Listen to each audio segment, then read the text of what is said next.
नमस्कार दोस्तों, स्वागत है आपका एक बार फिर से हमारी चैनल सनातन धर्म ज्ञान पर, जहां मैं आपको सनातन धर्म से जुड़ी बहुत ही अद्भुत तथा ज्ञानवर्धक कहानियां सुनाती हूं।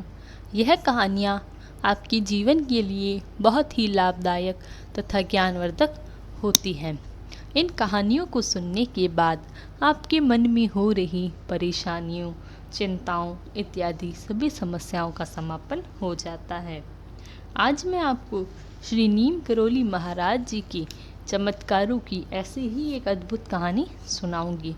जब महाराज जी ने अपने जीवन काल के दौरान अपने अनन्य भक्तों को दर्शन दिए तथा उनके जीवन को सरल तथा सफल बना दिया। तो चलिए शुरू करते हैं। इससे पहले कि आप हमारी इस कहानी में खो जाएं, हमारे चैनल सनातन धर्म ज्ञान को सब्सक्राइब ज़रूर करें ताकि आने वाली न्यू वीडियो की नोटिफिकेशन आपको सबसे पहले प्राप्त हो जाए। आइए शुरू करते हैं। जय गुरुदेव। अभिलाषा की पूर्ति। इलाहाबाद उच्च न्यायालय के पास ही डॉक्टर ब्रह्मस्वरूप सक्सेना का मकान था और वहीं से वे सेवा भाव से होम्योपैथिक चिकित्सा भी किया करते थे। आपने बताया कि मेरे पास कभी कभी असाध्य रोग के मरीज आते थे और कहते हमें बाबा नीम करोली के ने आपके पास भेजा है। मैं उनके इलाज करता, वह शीघ्र स्वस्थ हो जाते। मुझे अपनी सफलता पर आश्चर्य होता कि मेरी दवा बाबा के भेजे मरीजों पर जितना अच्छा कार्य करती है उतना अन्य मरीजों पर नहीं करती। मैं बाबा को जानता नहीं था और न कभी मैंने उन्हें देखा था। इस कारण मुझ में उनके दर्शन की अभिलाषा जाग उठी, पर अपने धंधे को छोड़कर उन्हें खोजना मेरे लिए संभव नहीं था। एक दिन अपने नंबर से एक बड़े डील डोल वाला व्यक्ति कंबल ओढ़े, धोती पहने, नंगे पैर अपने एक आदमी के साथ मेरे कमरे में प्रविष्ट हुआ।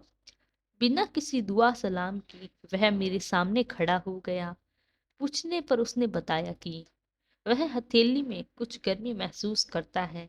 मैंने निदान के लिए इस संबंध में कुछ प्रश्न पूछे और उसने किसी का भी कोई खास उत्तर नहीं दिया और बोला, जो दवा तेरी समझ में आए वही दे दे। मैं उसके इस व्यवहार से कुछ विचलित हो उठा और मैंने आजमाइश के तौर पर इस दवा को 3 दिन के लिए बना दिया और चौथे दिन आकर बताने को कहा। वह बोला, इतनी थोड़ी दवा में क्या होगा, बहुत तादाद में बना दे। अब हम जा रहे हैं, फिर नहीं आएंगे। अपने साथ के आदमी से अपने उसने मुझे 20 रुपए देने को कहा।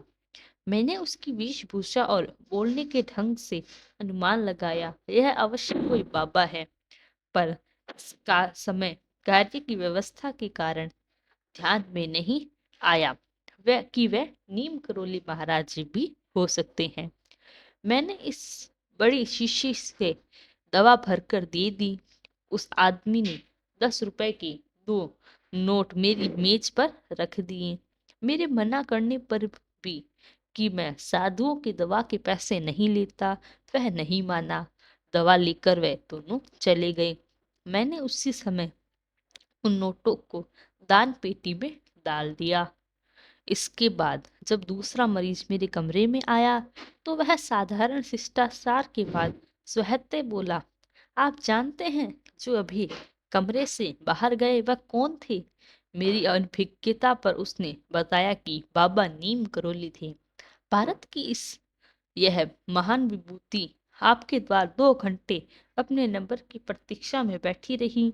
मैं यह सुनकर स्तंभ रह गया। मुझे अत्यधिक ग्लानि हुई कि मैं अज्ञानतावश उनका यथोचित सम्मान नहीं कर सका। बाहर खोजने पर भी वह नहीं मिले, क्योंकि महाराज जी तो सादगी से भरे थे। उन्हें किसी विशिष्ट आचरण की आवश्यकता नहीं थी। वह तो 2 घंटा लाइन में लगकर भी अपनी दवाई ले गए और अपने उस भक्त को, जो उन्हें जानता भी नहीं था और जिन्हें महाराज जी उनसे इलाज कराने के लिए भेजते थे उसे भी अपने दर्शन दिए और उसके कार्य में वृद्धि करवा दी। महाराज जी की अपनी ऐसी कृपा अपने सभी भक्तों पर कराए और अपना स्वरूप किसी न किसी रूप में अपने भक्तों को दर्शन जरूर दें। महाराज जी की ऐसी ही अद्भुत कथाओं के लिए हमारे चैनल सनातन धर्म ज्ञान को सब्सक्राइब जरूर करें और वीडियो को लाइक कमेंट शेयर जरूर करें। तब तक के लिए धन्यवाद। आपका दिन मंगलमय हो। जय गुरुदेव।